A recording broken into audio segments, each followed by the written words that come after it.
नमस्कार साथियों, impact education hub के इस ऑनलाइन प्लेटफॉर्म पर आप सभी का एक बार फिर से स्वागत है। दोस्तों, आज का जो वीडियो है वो किसान भाइयों के लिए बहुत ही इम्पोर्टेंट रहने वाला है। इसमें हम बात करने वाले हैं नेशनल लाइव स्टॉक मिशन की। इस योजना के अंदर जो किसान भाई है वो 50 लाख तक सब्सिडी है वो प्राप्त कर सकते हैं। तो इसमें अपन बात करेंगे कि इसमें कौन कौन से किसान है वो पात्र होते हैं, स्कीम क्या है। इसके अलावा अपन देखेंगे कि क्या क्या प्रोसेस होती है, कौन कौन से डॉक्यूमेंट्स आपको चाहिए होते हैं, कौन से एनिमल्स पे ये आपको जो सब्सिडी है वो मिल सकती है। तो ये सभी किसान भाइयों के लिए इम्पोर्टेंट वीडियो रहने वाला है। तो चलिए बात करते हैं अपन। स्कीम का जो नाम है वो है national live stock mission scheme, जिसको शॉर्ट में आप कह सकते हो NLM। तो अब बात करते हैं अपन की जो NLM है ये कब शुरू हुई थी। तो सबसे पहले बात करें कि कौन से ईयर के अंदर ये स्टार्ट की गई। तो 2014-15 के अंदर ये जो स्कीम है वो स्टार्ट की गई थी। लेकिन ये स्कीम उस टाइम पे एक छोटे स्तर पे स्टार्ट की गई थी। इसके बाद में कुछ इसमें सुधार हुआ, और जो सुधार हुआ वो हुआ 2021-22 के अंदर।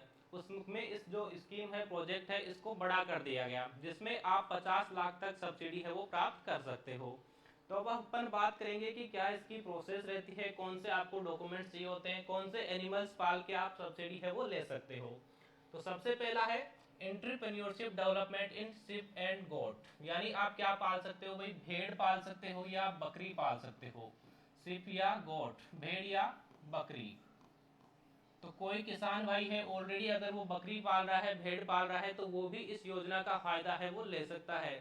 तो भेड़ और बकरी आप पाल सकते हो, और इस योजना के अंदर मैक्सिमम जो सब्सिडी है वो 50 लाख है, उसको आप प्राप्त कर सकते हो।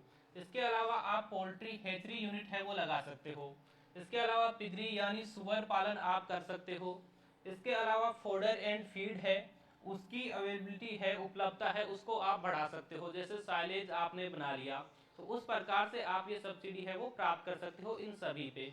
लेकिन ज़्यादातर जो फार्मर्स होते हैं, किसान भाई होते हैं, या तो वो पोल्ट्री करते हैं यानी हेचरी लगाते हैं, या भेड़ बकरी पालन करते हैं, क्योंकि ये सबसे सिंपल भी है और इसमें इनकम है वो ज़्यादा आपको प्राप्त होती है। आसानी से आप इसमें सब्सिडी है वो प्राप्त कर सकते हो। तो चलिए बात करते हैं अपन जो शिप एंड गोट यूनिट है उसकी साइज की। कितनी आपको भेड़ रखनी है, कितनी आपको बकरी रखनी है, कितनी उस पर आपको सब्सिडी मिलने वाली है, इनकी बात अपन कर लेते हैं।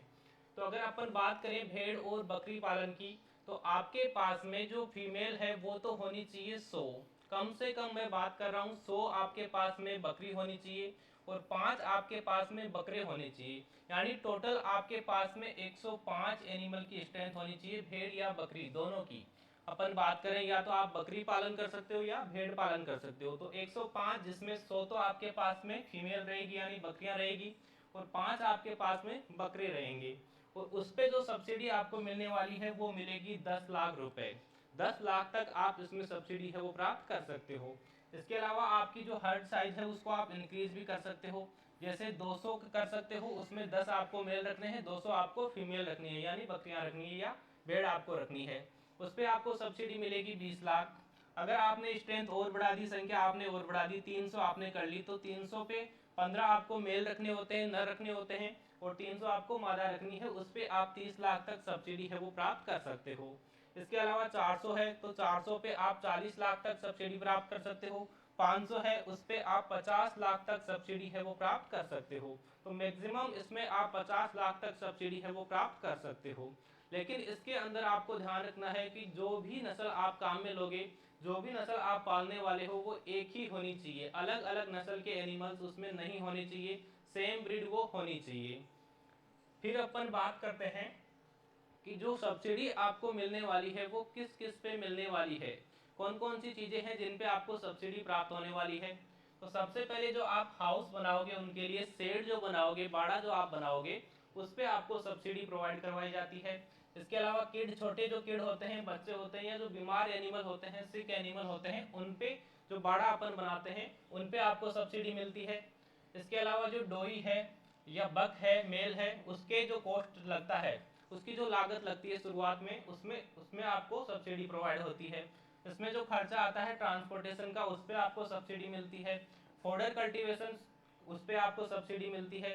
चाप कटर, जो चारा काटने वाली मशीन आती है, उस पर सब्सिडी मिलती है।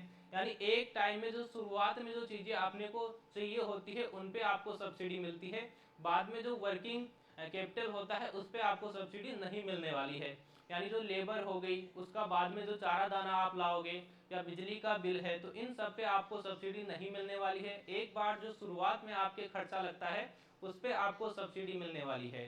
तो ये कुछ जो पॉइंट्स है वो है कि किन किन पे आपको सब्सिडी मिलने वाली है। नेक्स्ट अपन बात करते हैं कि कौन कौन इसके लिए एलिजिबल है, यानी कौन कौन से किसान है जो इसके लिए पात्र है और इस योजना का वो लाभ है वो उठा सकते हैं। तो सबसे पहले अपन बात करते हैं कि एक तो वो इंडियन होना चाहिए, इंडियन सिटीजन होना चाहिए, भारतीय नागरिक होना चाहिए। उसके बाद में कोई सिंगल पर्सन है, जैसे मैं हूँ,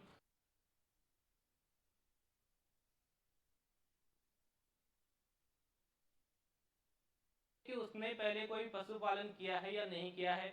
आपको एक सिंपल ट्रेनिंग करनी है और उसके बाद में आप इस योजना का लाभ है वो ले सकते हो। इसके अलावा जो सेल्फ हेल्प ग्रुप है वो भी आप उसके थ्रू भी अप्लाई कर सकते हो। FPCO है उसके थ्रू आप अप्लाई कर सकते हो, या JLG है उसके थ्रू आप अप्लाई कर सकते हो, या आपकी कोई कंपनी है, NGO है, तो उसके थ्रू भी आप अप्लाई कर सकते हो। फिर अपन बात करते हैं कि कौन कौन से जो पात्र है किसान वो कौन कौन से हैं। तो सबसे पहला जो क्राइटेरिया है इसके अंदर वो है एज का, उम्र का। आपकी उम्र है वो कितनी होनी चाहिए। तो इस योजना का लाभ लेने के लिए आपकी उम्र है वो 65 साल से कम होनी चाहिए, 65 साल से ज़्यादा नहीं होनी चाहिए।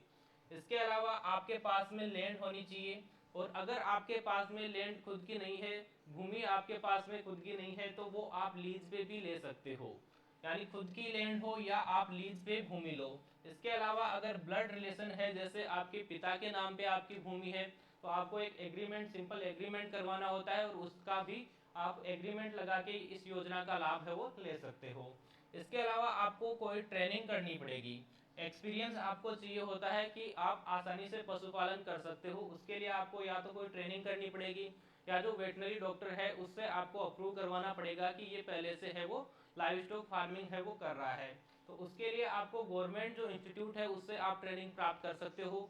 हमारे जो कॉन्टैक्ट नंबर है उन पे आप संपर्क कर सकते हो ट्रेनिंग से रिगार्डिंग, या आप जो प्रोजेक्ट पूरा फिल करने वाले हो उसके रिगार्डिंग भी आप इस पे संपर्क कर सकते हो।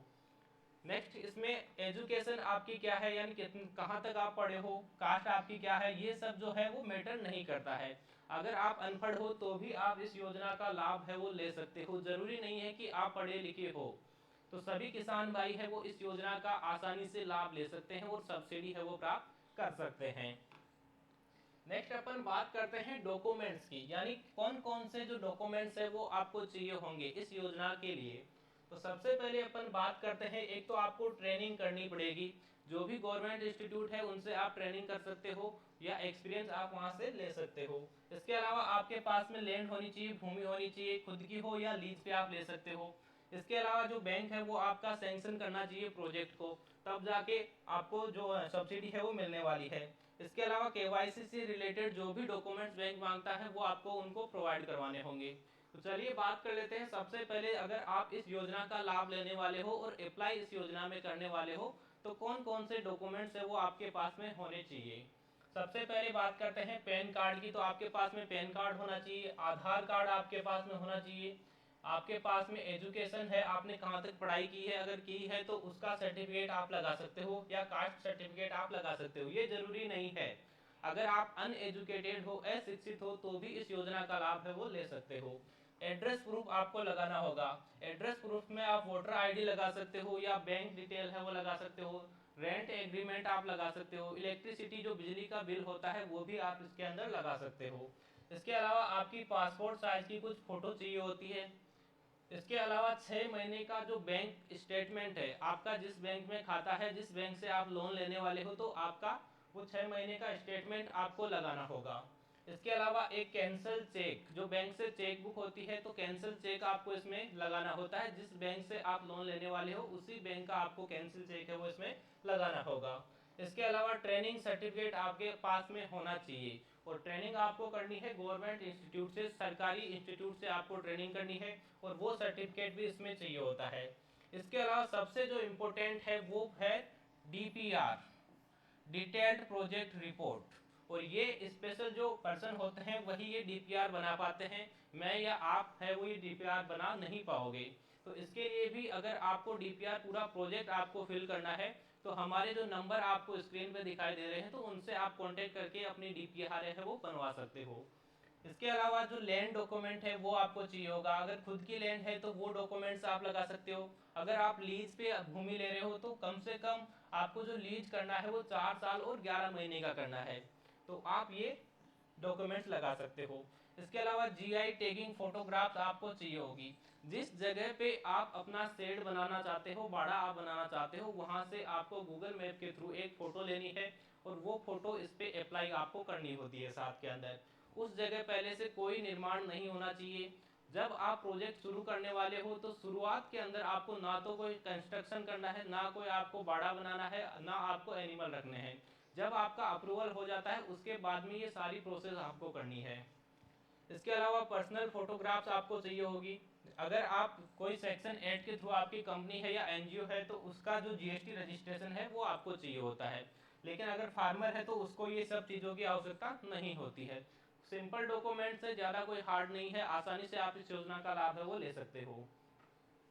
नेक्स्ट अपन बात करते हैं स्पेस रिक्वायरमेंट की, यानी जो आप पशुओं के लिए शेड बनाने वाले हो, बाड़ा आप बनाने वाले हो, वो कितनी जगह में आपको बनाना है, कितना स्पेस उसके लिए चाहिए होता है। तो अगर आप 100 फीमेल रख रहे हो और 5 मेल रख रहे हो जिसमें 10 लाख तक सब्सिडी आपको मिलती है, तो उसका जो आप बाड़ा आपको बनाना है वो बनाना है आपको 1800 स्क्वायर फीट का। अगर 200 रख रहे हो तो उसमें 3600 स्क्वायर फीट का आपको बढ़ाते जाना है। जैसे जैसे आपके एनिमल्स की स्ट्रेंथ बढ़ती जाएगी आपका जो एरिया है बाड़े का वो भी बढ़ता जाएगा। नेक्स्ट है कि ऑनलाइन एप्लीकेशन अपन कैसे करें या कहां अप्लाई आपको करना है। तो अपन ने कहा था नेशनल लाइव स्टॉक मिशन योजना का नाम है, तो आपको सबसे पहले नेशनल लाइव स्टॉक मिशन की जो वेबसाइट है उस पर जाना है। आपको यहाँ पे दिखाई दे रहा है रजिस्टर या लॉगिन, तो यहाँ पे जाके आप अप्लाई कर सकते हो। और मोर डिटेल्स और आपको ज़्यादा जानकारी अगर चाहिए तो वो भी आप इससे प्राप्त कर सकते हो। नेक्स्ट अपन बात करते हैं कि ये जो प्रोसेस है एनएलएम की एप्लीकेशन की, ये कैसे काम करती है, कैसे आपको इसमें लोन मिलता है, कितनी इसमें प्रोसेस होती है, कितना इसमें लगभग टाइम लगता है। तो सबसे पहले आपको ऑनलाइन अप्लाई करना होता है। ऑनलाइन एप्लीकेशन अपन ने बता दिया, एनएलएम की साइट है उस पर आपको अप्लाई करना होता है। जैसे आप उस पर अप्लाई करोगे उसके बाद में कुछ टाइम के बाद में उसमें स्क्रीनिंग होगी। आपने जो डॉक्यूमेंट्स अप्लाई किए हैं वो आपके चेक किए जाएंगे। यदि आपने सही किए हैं, सब कुछ आपने सही लगाया है, तो आपकी जो फाइल है वो आगे जाने के लिए अप्रूव होगी और आपका फिजिकल वेरिफिकेशन होगा। यहाँ यानी एक टीम आपके पास में आएगी और वो फिजिकल वेरीफाई करके जाएगी कि हाँ यहाँ आपको बनाना है। जो फोटो आपने गूगल मैप के थ्रू लगाई थी वो वहाँ उस लोकेशन पे देखेंगे कि इस लोकेशन पे आप बना सकते हो, और वो फाइल जो आपकी है उसके बाद में जाएगी बैंक के अंदर। यदि बैंक है वो आपकी फाइल को अप्रूव कर देता है, लोन के लिए सैंक्शन कर देता है। सबसे जो बड़ी दिक्कत है वो यही आती है बैंक में, अगर बैंक रिजेक्ट कर देता है तो आपको इस जो योजना है उसके अंदर सब्सिडी नहीं मिलेगी। यदि बैंक आपका अप्रूव कर देता है तो आपकी फाइल है वो स्टेट लेवल की जो एजेंसियां हैं, कमेटी है, उसके पास में चली जाती है और वो फाइल को रिकमेंडेड करती है जो अपने सेंट्रल लेवल की जो कमेटी है वहाँ पे, department of animal husbandry and dairying है नई दिल्ली के अंदर, इसका जो हेड ऑफिस है वहाँ पे आपकी फाइल जाती है और वहाँ से आपको अप्रूवल मिलता है। फाइनल अप्रूवल आपको यहाँ से मिलता है। जैसे ही आपको अप्रूवल मिलता है उसके बाद में आपको अपना जो शेड है, ये है आपका जो एनिमल्स है वो आपको लाने हैं। उसके बाद में आपको जो सब्सिडी है, फर्स्ट 2 किस्तों के अंदर आपको सब्सिडी मिलने वाली है। पहली जो किस्त है अप्रूवल के बाद में मिल जाती है, 1-2 महीने में भी आपको मिल जाती है। उसके बाद में जो सेकंड सब्सिडी है वो लगभग 6 महीने के अंदर आपको मिल जाती है। 2 किस्तों में आपको सब्सिडी है वो मिल जाती है और सब्सिडी जो आपने बैंक डिटेल दी थी उस अकाउंट में आपकी सब्सिडी है वो आ जाती है। तो ये प्रोसेस है एनएलएम की। बहुत ही सिंपल प्रोसेस है, ज़्यादा हार्ड नहीं है, लेकिन थोड़ा सा टाइम इसके अंदर लग सकता है। तो यदि आपको इस योजना का लाभ लेना है, यदि आपको डीपीआर अपना जो प्रोजेक्ट है वो पूरा फिल करवाना है, प्रोजेक्ट आपको बनवाना है, या ऑनलाइन आपको उसको अप्लाई करवाना है, जो भी किसान भाई है क्योंकि वो इतना नहीं जानते, यदि किसी बड़े सीए के चक्कर में वो फंस जाएंगे तो वो उनसे लाखों रुपए भी ठग लेते हैं। लेकिन हमारे पास भी कुछ एक्सपर्ट्स हैं हमारे से जुड़े हुए हैं, तो वो सभी आपकी जितनी मदद हो सकती है वो कर सकते हैं एक बहुत ही कम अमाउंट के अंदर। तो इस नंबर पे आप आसानी से संपर्क कर सकते हो जब भी आप फ्री हो। जब भी इस योजना का लाभ आपको लेना है तो इस नंबर पे आप कांटेक्ट कर सकते हो और अपनी डीपीआर फाइल है या जो ट्रेनिंग से रिगार्डिंग जो इंक्वायरी है या फ्री जो भी आपको क्वेरीज है, जो भी आपको जानकारी लेनी है इस योजना से संबंधित, तो इस नंबर पे आप कॉल करके, कभी भी आप कॉल करके व्हाट्सएप करके इस योजना के बारे में जानकारी ले सकते हो। तो आई होप आपका ये जो आज का वीडियो था वो सभी किसान भाइयों के लिए इम्पोर्टेंट हुआ होगा। Thank you.